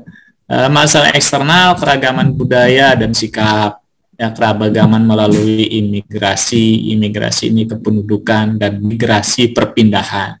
Apalagi ada namanya apa, daerah trans ya, ada apa namanya transisi ya, daerah migrasi, daerah migran dari penduduk desa berpindah ke kota, atau yang di desa orang kota pada datang. Nah, ini juga perlu juga banyak pembaruan pembaharuan atau banyak culture ya, budaya-budaya yang berubah di masyarakat. Ada lagi keragaman dan profesional di keahlian keragaman budaya, keragaman adat istiadat, keragaman bahasa ya, watak, karakter suku dan lain-lain. Ada lagi masalah ekonomi global, masalah pemerintahan ya, masalah pemerintahan ada like and dislike, ada masalah pemerintahan yang pro dan non pro ya. Kemudian ada masalah organisasi masalah serikat pekerja ya, kemudian sistem informasi ya, serikat pekerja juga diantaranya ada juga di dalam satu perusahaan serikat pekerjanya bikin lagi serikat pekerja, kayak bikin serikat pekerja tandingan atau serikat pekerja di bawah tanah atau gerakan bawah tanah ya. Kemudian ada sistem informasi, sistem budaya perusahaan dan konflik ya, masalah-masalah besar lah yang ada di dalam manajemen sumber daya manusia yang harus diketahui dan harus dibenahi. Sekedar tahu tapi tidak dibenahi ya akan bermasalah berlarut-larut ya. Oke, skema keseluruhan SDM ada tantangan persaingan ini persaingan globalisasi, bahwa tidak bisa lagi sekarang arus tenaga kerja itu bisa dipertahankan, artian menerima tenaga kerja asing, dan kita juga bisa bekerja di luar negeri ya. Globalisasi, kemudian globalisasi dalam hal market, globalisasi juga nggak bisa ditahan-tahan, toh barang-barang impor ternyata lebih murah ya daripada barang-barang lokal, sehingga tergiur dengan impor. Kemudian akan balik lagi ke kualitas barang itu sendiri, kualitas barangnya bagus ataukah tidak. Kalau bagus ya berarti akan digunakan secara terus-menerus. Kalau nggak bagus ya hanya instan, casingnya bagus tapi setelah digunakan nggak bisa diperbaharui lagi, seperti dulu motor-motor Cina masuk itu ya, Mecin, Jialing dan lain-lain seterusnya ya. Nah, itu harus globalisasi. Kemudian harus teknologi juga, di mana teknologi ini bahwa teknologi juga memiliki umur ya. Itu elektronik sekarang itu sudah ada kemampuan jamnya, kira-kira dalam 1000 jam monitornya harus ganti ya. Jadi ada masanya. Kalau nggak begitu perusahaan elektronik rugi ya. Kalau dulu kan bikin yang paten, kalau sekarang ada jeda waktunya. Kemudian ada perubahan manajemen ya, perubahan manajemen atau perubahan struktur dalam organisasi. Kemudian ada reformasi birokrasi kalau di pemerintahan, kalau di swastanya ada peramping dan lain-lain ya. Kemudian modal sumber daya manusia ini juga variatif ya. Sumber daya manusia, ada yang tenaga kerja rendah kasar, ada tenaga kerja profesional ya, ada juga tenaga kerja kontrak ya, dan lain-lain. Kemudian tanggapan penekan biaya, bagaimana ini tanggapan atau banyak respon positif negatif, bagaimana kita bisa menekan biaya untuk mampu mengatasi masalah-masalah sumber daya manusia. Kemudian ada perhatian pekerja, bagaimana latar belakang yang berbeda-beda dari setiap pekerja ya. Pekerja yang ada di pabrik itu kan suku bangsanya beda-beda, ada yang dari Sunda, ada yang dari Jawa, ada yang dari Lampung, ada yang dari Sumatera, Sulawesi, Manado ya, itu berbeda-beda, karakternya berbeda-beda, budayanya juga berbeda-beda ya. Kemudian ada distribusi usia, penyebaran usia, ada usia muda, usia tua mengerjakan pekerjaan muda, orang muda mengerjakan pekerjaan yang tua gitu. Kemudian isu gender ini atau isu berdasarkan gender, laki-laki perempuan, pekerjaan perempuan dikerjakan oleh laki, pekerjaan laki-laki dikerjakan oleh perempuan. Sekarang berkembang lagi orang-orang yang masuk SMK, keguruan teknik ini orang-orang perempuan yang masuk, ya. Kalau laki-laki malah masuk ke SEMEA-nya atau SMK ekonominya dan lain-lain, ya. Nah, ini perhatian juga buat pekerja. Kemudian pendidikan, hak-hak pekerja, isu-isu pribadi, perilaku kerja, perhatian keluarga, ya. Ini masuk dalam rangkaian skema keseluruhan dari sumber daya manusia. Sehingga di dalam sumber daya manusia, dari tantangan persaingan, dari perhatian pekerja, maka SDM harus bisa melakukan perencanaan, penarikan, penempatan, rancangan pekerjaan, penilaian komunikasi, kompensasi, benefit, sampai ke hubungan perburuhan. Tantangan yang akan datang banyak sekali, itu tadi yang sudah disebutkan, globalisasi dan globalisasi, WTO, perdagangan bebas dan lain-lain, ya. Dampak sumber daya manusia juga dalam globalisasi, perbedaan geografi, budaya, tenaga kerja asing mulai masuk, bagaimana tenaga kerja lokal bisa terserap, yang asing masuk nggak bisa dibendung, ya, dan lain-lain lah. Banyak sekali permasalahan-permasalahan yang harus dibenahi. Kemudian sekarang ada lagi perdagangan e-commerce, ya, elektronik, perdagangan elektronik. Jadi memesan-mesan atau melakukan jual beli barang itu cukup dengan Android, ya, untuk bisa dengan Android, electronic commerce, ya, teknologi dan lain-lain. Nah, ini dampak teknologi informasi dalam sumber daya manusia. Ada dampak operasional, ada dampak hubungan, dan ada dampak transformasional. Dampak operasional ini dampak yang berlaku atau sudah berjalan, ya. Ya, dampak teknologi informasi seperti internet, kemudian handphone, ya, ini akan mempengaruhi sumber daya manusia. Kemudian dampak transformasi pendidikan, transformasi teknologi akan berdampak pada sumber daya manusia. Kemudian dampak hubungan juga ini dalam teknologi informasi juga akan masuk ke dalam hubungan, berdampak pada hubungan sumber daya manusia. Sehingga dalam hubungan sumber daya manusia, baik operasional, hubungan, dan transformasi ini, ya, dalam sumber daya manusia ada juga yang mengkaitkan dengan FOMO dan FOMO, fear of missing out, ya, dan joy of missing out. Ada rasa ketakutan kalau ketinggalan informasi, FOMO, ya. Ada rasa ketakutan, istilahkan dengan FOMO dan JOMO. Saya tulis.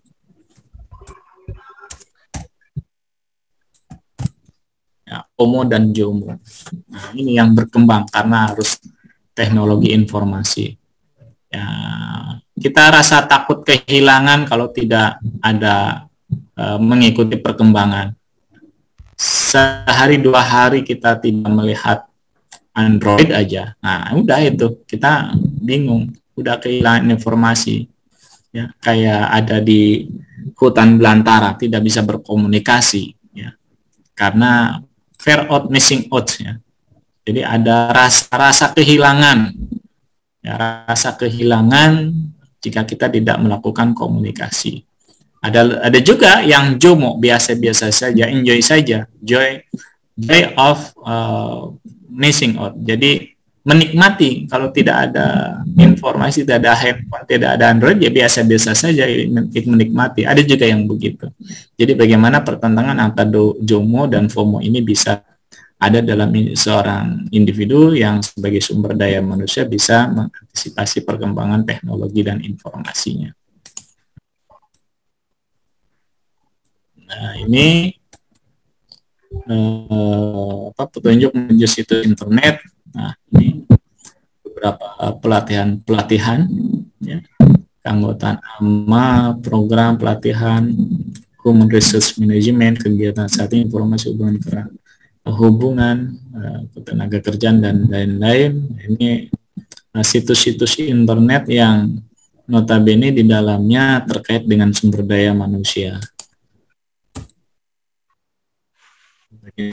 petunjuk-petunjuknya, faktor-faktor investigasi teknologi informasi, ya. Nah, semuanya terkait, kalau sudah terkait dengan teknologi informasi ini, ya sangat tertinggal, ya, merasa tertinggal jauh. Apalagi sekarang perkembangannya Social Society 4.0 berkembang, Social Society 5.0, ya, 4.0 berkembang 5.0. Berarti yang akan datang ada dong 6.0. Apakah gerangan 6.0 itu? Nah, siapa yang akan berani mencetuskan perkembangan 6.0? Kalau 5.0 kan dicetuskan atau dikembangkan di Jepang, ya. Orang Jepang yang mencetuskan bahwa teknologi itu kita harus bisa memanfaatkan, memainkan peran dalam teknologi, bukan kita sebagai korban dari teknologi. Ya. Menekan biaya, menekan biaya, ya. Ini ada ukuran-ukuran untuk menekan biaya. Bagaimana biaya-biaya itu bisa ditekan sekecil mungkin agar efektif dan efisiensi dalam pemanfaatan sumber daya manusia itu terselenggara dengan baik. Dengan menurunkan ukuran, perencanaan penghapusan pekerjaan. Nah, jadi ada ini untuk menekan biaya ini dengan melakukan PHK atau erosi, ya, atau menghilangkan salah satu tenaga kerja. Bagaimana caranya? Ya, cari yang non produktif, ya, cari yang non produktif atau dirotasi, dimutasi di tempat yang lain yang jauh sehingga dia dengan terpaksa harus berhenti. Itu dilakukan. Kemudian yang produktif tetap dipertahankan, ya, yang produktif yang memiliki kompetisi, keunggulan bersaing tetap dipertahankan. Itu juga dilakukan, trik-trik seperti itu juga ada. Kemudian sumber dari luar, ya, di mana membuat kontrak dengan pihak luar perusahaan untuk dapat pekerjaan yang umum dilakukan oleh pekerja dari dalam perusahaan tersebut. Jadi ada pekerjaan-pekerjaan untuk menekan biaya ini kita menggunakan tenaga kerja luar. Terkadang sumber dari luar juga ada ini, anak-anak yang magang ini dipekerjakan, ya, bekerja tapi masih tetap dalam pengawasan, tidak dilepas begitu saja, ya, untuk memenuhi kebutuhan internal. Kemudian ada juga yang dilakukan dengan menyewa pekerja atau outsourcing, ya, karena outsourcing ini harus dibayar mahal, ya. Kemudian yang bertanggung jawab ada perusahaan outsourcingnya. Ada juga yang bentuknya shift. Dapir, ada juga yang bentuknya yayasan. Kemudian menekan biaya melalui kebijakan tidak melakukan PHK. Jadi loyalitas tenaga kerja yang lebih bergelora dan lebih produktif ini dipertahankan. Jangan sampai ditekan. Jadi memilah-milah, ya. Tidak semuanya di PHK, tapi di PHK ini harus selektif. Ada PHK secara langsung, ada PHK baklah dengan maksud agar melakukan APS, berhenti atas permintaan sendiri. Ya, gitu ya. Jadi tidak PHK, tidak mem-PHK, tapi secara kesadaran, voluntary turnover intention, ya, istilahnya. Voluntary turnover atas permintaan sendiri mengajukan pengunduran diri atau mengajukan keluar dari perusahaan, ya, dikenal dengan voluntary turnover intention. Kemudian kepuasan pelanggan lebih meningkat, ya, kepuasan pelanggan ini terkait dengan marketing, ya. Kalau pelanggan ini meningkat, berarti biaya-biaya kita bisa berkurang. Justru kita berusaha untuk mencari pelanggan supaya banyak yang masuk. Ya, ternyata ini kepuasan pelanggan meningkat lebih baik lagi, ya. Kemudian lebih siap terhadap perkembangan ekonomi, ya. Menekan biaya ini lebih siap terhadap perkembangan ekonomi. Jadi perkembangan ekonomi ini juga kalau kita sudah siap, kita bisa menghasilkan lebih, ya, dari perkembangan ekonomi. Kemudian mengasah penarikan. Maksud mengasah penarikan ini, yakni melakukan pemilahan, ya, penarikan tenaga kerja yang mumpuni, tenaga kerja yang bisa dipanggil kembali. Ya, ada istilah recall. Jadi ada perusahaan nih yang menerapkan kontrak kerja, dan itu juga dilakukan secara terus-menerus. Jadi di dalam kontrak kerjanya saat mau memasuki bulan puasa di PHK atau berhenti, tidak produksi atau tidak lagi digunakan. Setelah lewat bulan puasa, ya, baru dipanggil kembali kontrak dan teken kontrak. Nah, ini juga ada lagi tujuan perusahaan untuk menekan biaya. Biaya apa itu? Ya, biayanya agar karyawan tidak menuntut tunjangan hari raya. Nah, dan itu ditandatangani juga oleh si karyawan karena karyawan sudah terdesak harus bekerja. Itu terjadi juga itu pada beberapa industri yang melakukan hal tersebut, ya. Pekerja ditakut-takuti untuk berinovasi karena mengetahui pekerjaan mereka aman. Nah, ini yang dikatakan adanya zona aman. Pekerja tidak takut, ya. Pekerja tidak takut untuk berinovasi. Jadi karena pekerjaannya yang sifatnya aman, sehingga karyawan tidak berinovasi. Ya, lakukanlah pekerjaan yang apa adanya, nggak usah berinovasi. Ya, kalau berinovasi takutnya dipindahkan, takutnya nggak digunakan. Kalau mengkritisi nanti difoto diberhentikan. Nah, itu yang ketakutan itu tuh yang ada di para pekerja. Ya, disidangkan atau nanti dimata-matai oleh SPSI, ya, Serikat Pekerja, karena serikat pekerjanya pro kepada perusahaan, tidak pro kepada pekerja, ya. Macam-macam lah, ya. Mempertinggi produktivitas. Nah, ini produktivitas bisa ditingkatkan melalui motivasi dan kemampuan.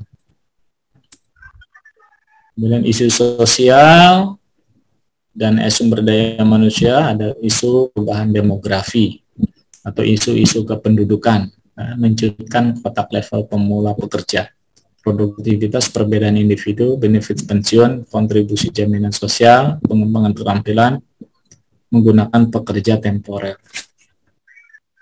Nah, ini isu-isu sosial dan sumber daya manusia. Menggunakan pekerja temporer, nah itu yang dimaksudkan tadi. Ada perusahaan yang menawarkan pekerjaannya kontrak saat memasuki bulan puasa atau akan masuk bulan puasa, di stop pekerjaannya. Ya.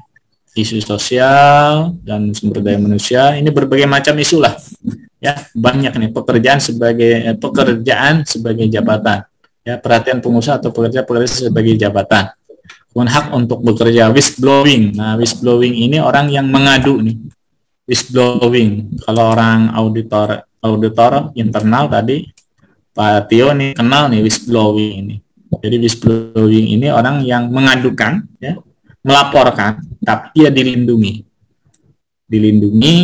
hak-haknya dilindungi, identitasnya tidak disebutkan identitasnya, tapi kebenarannya diakui dan itu bisa diadukan untuk merombak atau untuk merubah isu-isu sosial dan sumber daya manusia yang ada. Ingin mempekerjakan, kemudian isu AIDS, ya, sekarang berkembang lagi, coronavirus dan lain-lain, ya. Mulai dari perkembangan virus corona beta, ya, perbandingan yang sesuai, perhatian terhadap hal pribadi, benefit yang ditetapkan. Oke, ada pertanyaan? Silakan. Banyak sekali isu-isu sosial sumber daya manusia ya. Mana? Ada pertanyaan? Silakan.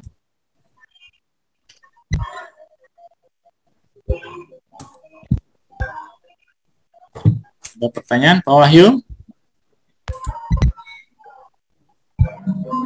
Pak Asep? Monggo Pak Asep Hidayat, kalau ada pertanyaan silakan. Izin Pak. Ya, silakan. Jadi, saya tertarik dengan pemaparan Bapak tadi Pak tentang contoh-contoh perusahaan-perusahaan yang mengelola sumber daya manusia secara baik dan benar. Salah satunya Bapak nyebut tadi Ciputra ya, atau FK bukan Ciputra mungkin. Yang dimaksud mungkin Sinarmas Group ya Pak ya? Iya, iya. Betul, simbolnya kelompok usaha besar. Simbolnya. Mereka berkembang sangat pesat sekali menjadi raksasa ekonomi di Indonesia. Bahkan pemiliknya itu disebut satu dari 9 naga itu. Tapi berbanding terbalik dengan perusahaan plat merah yang Bapak sebutkan juga, dan teman-teman tadi ada yang menyinggung juga, Krakatau Steel Pak. Apa yang tidak dimiliki Krakatau Steel? Dari kawasan, sumber airnya, sumber listrik, segala macam mereka punya Pak. Gitu. Dibanding BSD mungkin tidak punya sumber listriknya mungkin Pak. Tetap disuplai dari PLN mungkin Pak ya. Tapi kalau KS itu semua ada. Tapi hari ini, dan udah lama sekali kita dengar, KS itu selalu rugi Pak. Walaupun disupport oleh sekian puluh anak perusahaan dan cucu perusahaan mungkin ya. Ya, selalu mengalami rugi. Belum pernah kita dengar KS untung gitu. Pernah mungkin satu kali di beberapa puluh tahun yang lalu mungkin pernah terdengar begitu. Ini pertanyaannya, apa yang salah dengan manajemen sumber daya manusia MSDM yang mereka kelola? Apa? Ini kan penting bagi kita untuk tahu gitu. Karena mereka juga harus jadi contoh buat kita analisa juga gitu kan Pak. Demikian Pak dosen, mohon tanggapannya. Terima kasih. Terima kasih Pak Asep dan Sukwanda ya.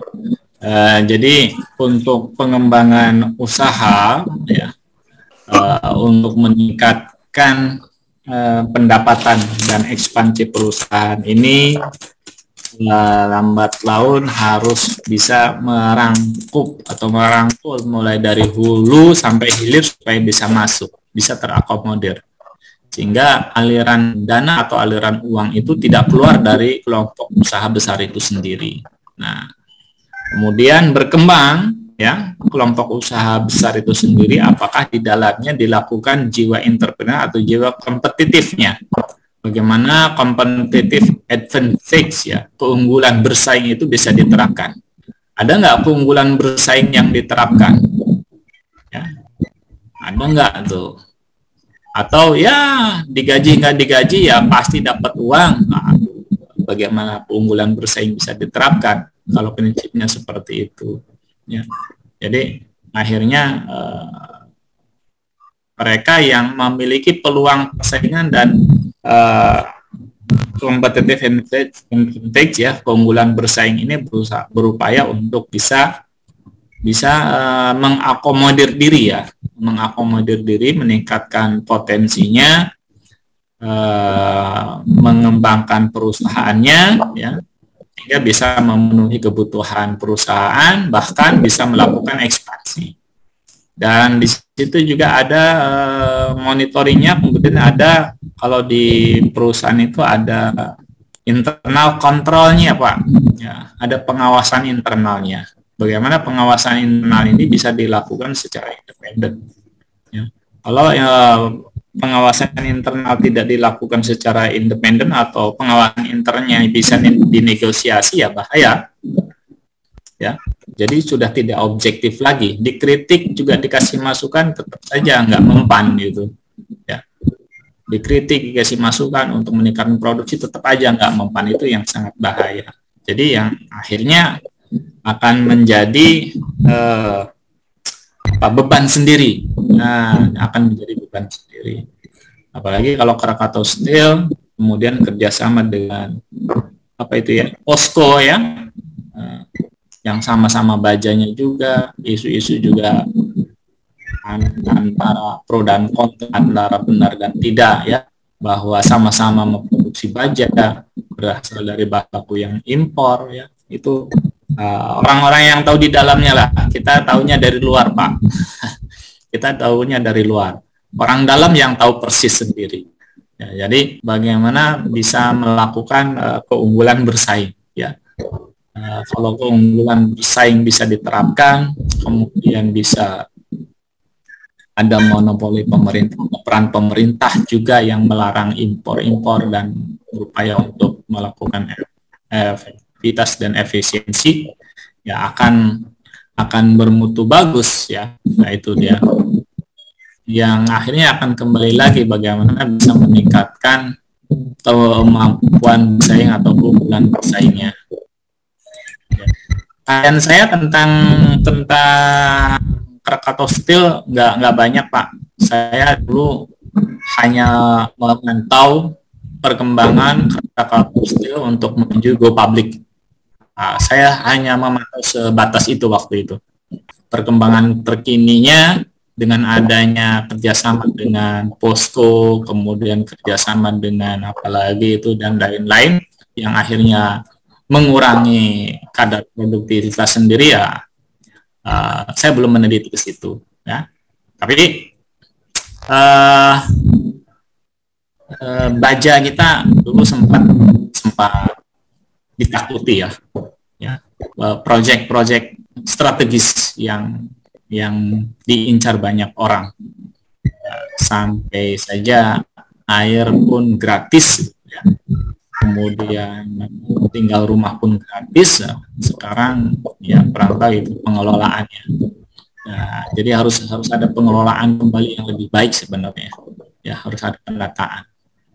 Ya kemudian dikelola juga oleh Kementerian BUMN juga ya. Nah, kemudian kita juga nih yang sedang ramai sekarang ini Pertamina, Pak. Pertamina yang sedang ramai. Kapan untungnya Pertamina, rugi terus ya. Mensubsidi terus. Nah, ini juga nih bom waktu juga nih. Jangan sampai terjadi Indosat dibeli oleh Singapura. Ya, jangan sampai terjadi seperti itu. Ya, yang notabene milik Indonesia, BUMN akhirnya dibeli atau dijual ke Singapura yang akhirnya komunikasi dikuasai oleh Singapura. Nah, ya karena kita bisnis komunikasi di Indonesia ini bisnis yang sangat bagus. Ya, orang kalau nelfon aja berlama-lamaan, apalagi anak-anak generasi muda ya, yang lagi kasmaran itu nelfon berlama-lamaan, nah itu ya mulai lucu lah, mulai dari Telkom ya, Telkom bagaimana Telkom koin akhirnya diakalin orang-orang kreatif, koinnya itu digantungin kain ya, tali, sehingga masih bermain terus, nggak jatuh-jatuh koinnya, macam-macam Pak. Saking kreatifnya. Sebelum lagi kartu apa dulu tuh, nelpon pakai kartunya bisa diisi ulang dan lain-lain. Ya itu yang akhirnya yang dampak yang kita takutkan, jangan sampai BUMN jatuh ke tangan yang salah. Ya. Jangan sampai terjadi seperti penjualan BUMN ke Singapura. Ya.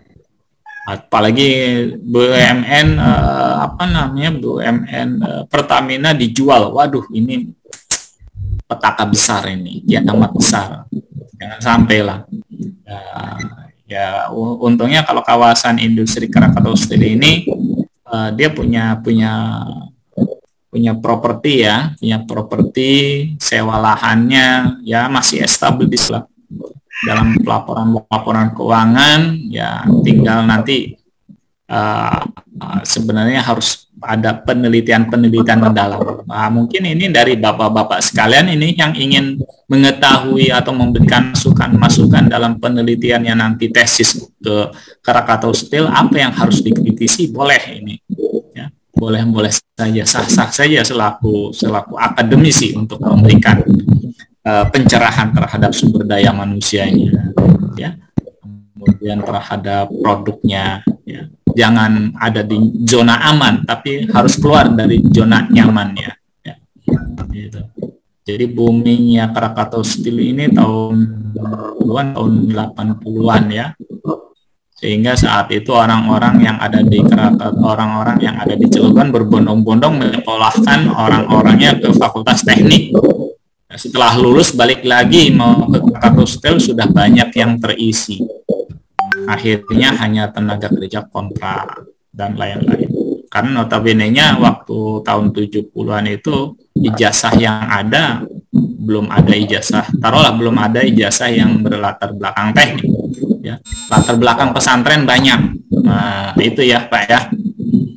Ya, sehingga dengan kerelaan itu kawasan Krakatau Steel itu diberikan kerelaan jebol desa, santri, kota santri jebol desa itu. Saya masih ingat itu tahun 70-an itu. Karena saya lahir di daerah situ, Pak. Jadi di Cilegon, Pak. Industri, tapi ada kompensasi lainnya. Ya itu. Ya, semoga dengan penelitian tesis-tesis Bapak ini proposal atau untuk meneliti di Krakatau Steel bisa menghidupkan kembali. Ya. Atau yang lainnya di sini juga ada nih yang Pak Tio nih yang auditor internal nih, tadi bicara tentang auditor internal. Saya juga sempat di auditor internal kurang lebih ya lumayan 10 tahun. Ada berita hari ini, Pak. Ya, gimana? Krakatau Steel itu mengurangi karyawan sampai 62% katanya, Pak. Dari 7.700. Dari 7.000. Iya. Itu kan ini luar biasa sekali. Iya. Ada PHK besar-besaran di sekarang itu. Ini yang di PHK-kan ini apakah yang kategori organik atau non organik? Nah, perlu dipilah juga nih Pak. Kalau yang sifatnya organik ya, ataukah emang yang PHK karena PHK normal? Ini perlu di apa? In charge juga nih, perlu didalami juga ya. Karena sekarang tahun 2002 taruhlah kurangi 30-20 tahun yang lalu banyak yang kerja, sekarang sudah saatnya pada pensiun. Nah, bisa jadi juga. Jadi perlu dilakukan pendalaman, Pak. Itu. Oke, Pak. Makasih, Pak. Ya, sama-sama, Pak. Tapi ya tetaplah optimis ya. Kalau kita nggak punya optimis, kita nggak punya percaya diri, ya kita sendiri nggak bisa dengan percaya diri kita akan bangkit. Ya kita akan terpuruk dengan keputusasaan. Tetaplah semangat, tetaplah bangkit. Ya, lambat laun perubahan itu ya pastilah terjadi. Ya Soviet aja sampai runtuh kan di luar dugaan. Ya, ya gitu ya. Era pemerintahan yang lama Soeharto aja di luar dugaan sampai runtuh ya. Ya kita mengarah kepada pembenahan. Mengarah atau menunggu, Pak? Ya gimana? Mengarah atau menunggu, Pak? Menunggu runtuh yang sekarang gitu. Tapi kita juga harus mempersiapkan diri, Pak. Ya, dalam hal mempersiapkan diri ini kita bagaimana kita mempersiapkan competitive advantage-nya. Nah, kita jangan sampai putus asa. Kita tetap kompetitif, kita harus keunggulan bersaing. Kita harus meningkatkan daya upaya kita. Ya, daya upaya kita apa ini? Wah, kebetulan ini ya pada kuliah lagi S2, berarti ya